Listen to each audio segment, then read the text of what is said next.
Welcome back to Sport on 7 for Monday night. Lots happening in the rugby world at the moment. England have just announced Stuart Lancaster as their new head coach after a successful stint in charge. Wales on a high after their Six Nations win, and lots is being put in place for UAE Rugby as well. The Asian Five Nations will get underway later this month, and I spoke to UAE Rugby CEO Ian Brember, a man with a lot of experience and looking to get rugby in the country on the map. Ian, you've had some fairly high-profile jobs, director of London Irish, Exeter, in Cardiff as well. You work CEO of the Singapore Rugby Union as well. Is the UAE job the biggest challenge you've faced yet in your career? It's certainly a big challenge, and I think every challenge is different. Here, I think the challenge was starting up a brand new union, fledgling association, and trying to bring together what were the disparate parts of rugby, the men's game, the women's game, the schools and youth game, into one union, a new culture, a new start, and also I think the challenge of spreading the gospel, as it were, into the Emirati population and broadly throughout all Emirates within UAE. So unique challenges and big challenges, I would agree. I've spoken to many rugby pros who now base themselves out here in the UAE, but also visiting as well, and fans of rugby and young players as well. There's so much passion for rugby in the country. There must be scope for the UAE to really become a competitive rugby nation. There is. I think, as you say, a lot of professional people come in here who have played the game at very good levels.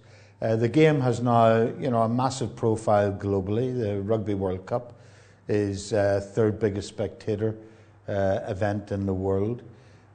Despite the physical and contact nature of the game, it retains very good values, and parents like to see their kids play the game because it teaches them some very good sporting lessons early on. The big challenges here, I think, is continuity in terms of trying to build something.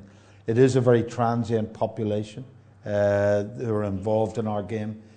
People come here on short-term contracts. I think there's some evidence that people are staying a little bit longer, which gives us the continuity, but we need to build perhaps a more sustainable model for sport here before we can think about moving forward into the higher echelons of the game. We'll touch more on that in a moment, but going back to mentioning the Rugby World Cup, of course, such a huge event here in Dubai alone, just with people going out and watching the games, because of course there's people in Dubai from all of the big rugby playing nations around the world, South Africa, Australia, England and the likes of. But does that create a problem for UAE Rugby, because there's so much passion for the home nations here, for their own nations, whether it be South Africa, where they're not really that interested in UAE Rugby? I noticed you left Ireland out of the rugby. No, I'm a massive fan of Ireland. No, I think when our UAE team played at the Dubai Sevens earlier this year, they got a tremendous ovation from the home crowd.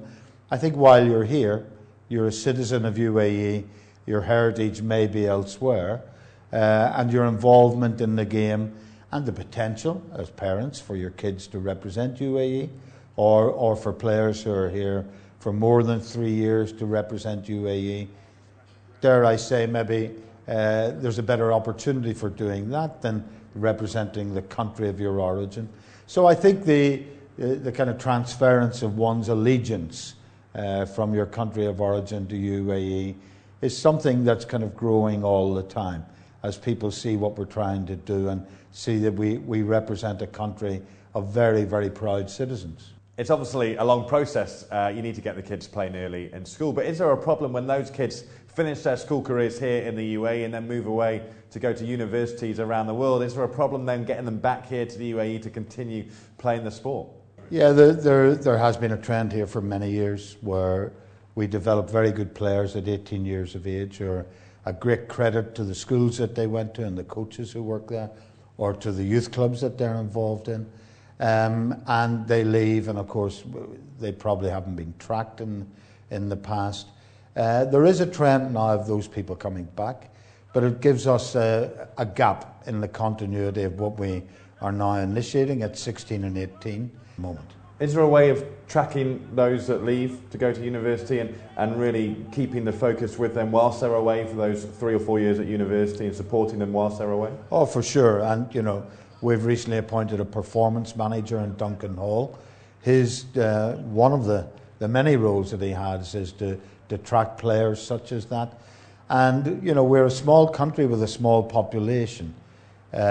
We fortunately, through mini rugby at 9 and 10, dip into the talent pool, as it were, quite early. And the more of those talented players we can keep, the better. Because it's vital that we have not only the numbers, but the talent as well, and that we keep track of it. So let's look ahead to the future then. Where would you like to be in, say, 4 to 5 years? What would you like to be able to come into the office and go, you know what, we're doing a good job? What for you would symbolise that success? I think we want a vibrant rugby community, the sport being viewed positively by everyone in UAE as a respected sport within UAE. Vibrant clubs that welcome everyone, regardless of you know, their background or ethnicity. Well organised and safe clubs, well coached, and successful national teams that a country can feel proud of. That's Ian Brember there, and plenty to look forward to for UAE Rugby. Still to come tonight, we'll find out what Real Madrid are up to in Ras Al Khaimah, and we'll look back at all the big results of the day. Now though, if you want to be a better golfer, Wayne Johnston has more golfing tips for you.